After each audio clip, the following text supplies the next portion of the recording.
Hello guys, here we are again for a little of history class. Not only history but also literature.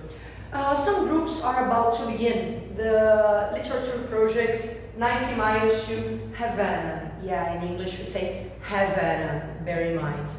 Well, this book is about a refugee family that will have to leave Havana in Cuba in the end of the 50s because of a revolution that take place there. Julian and his siblings will leave their hometown and begin their lives in a new country. No more spoilers. And here I am to tell you a little bit about this revolution that happened in this island of Central America, so as to enable you students and you teachers a better comprehension of the plot of the novel. Ready?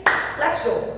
Our little class starts here in 1989 with Cuba's independence against Spain. Okay, Cuba was a colony of Spain, and in 1989, led by a guy called José Martí, they became independent, but not exactly, because in the same year, due to a noun that you should have studied at school called Doutrina Monroe, América para os americanos, América para os americanos. You like it? Well, United States started to protect some ex-colonies of Spain against a bigger, how can I say, imperialists. So Cuba in this year and so on became an American protectorate. What does it mean? It meant that Cuba became a US garden, but keep as a secret. Everything that was prohibited in America was allowed in Cuba. And by this I'm talking about drinking alcoholic drinks. Remember about the ley seca in America? This is what I'm talking about. No alcoholic could have been produced there, but there at the island they could produce and drink on the streets. Prostitution, also allowed in Cuba. Gambling, casinos, also allowed in Cuba. So a lot of wealthy American families, they spent their holidays, their vacations, their weekends at the island enjoying these prohibited things up there, down there. Well, life was good for the Americans, but not exactly for the natives that couldn't have their culture manifested, or how can I say, freedom to begin with. In 1953, they started changing because a young lawyer called Fidel Castro, that was a member of the Congress in Cuba, started fighting against this protection, okay? He and his comrades started assaulting some headquarters in Cuba to arm themselves to start a revolution. However, in July 26th of 1956, he was arrested and sent up there to Mexico, okay? It was a securities prison where he met another character that would be of major importance for this process of Cuban revolution, that was Ernesto Che Guevara.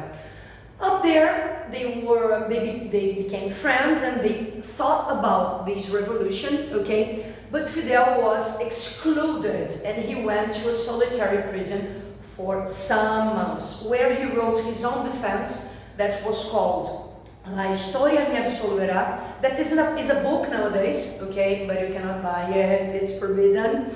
And he was released. Mexico was extremely afraid of starting a war against either Cuba or America. But remember that at that time we were at Cold War, so Mexico was great being neutral and he didn't want to deal neither with one bloc or with the other.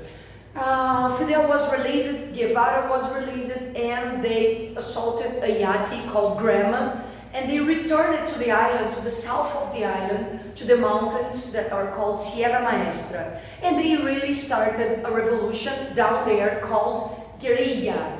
Las guerrillas was forms of wars that these guys were hidden in the forests, okay, the mountains, and the attacks were surprise, okay. So from 1956 to 1959, they started conquering some towns in Cuba, okay, adding guerrilleros to their combats, okay, and gaining some towns. As well as they would go up, they would invest in education and health. They would take care of their people, okay?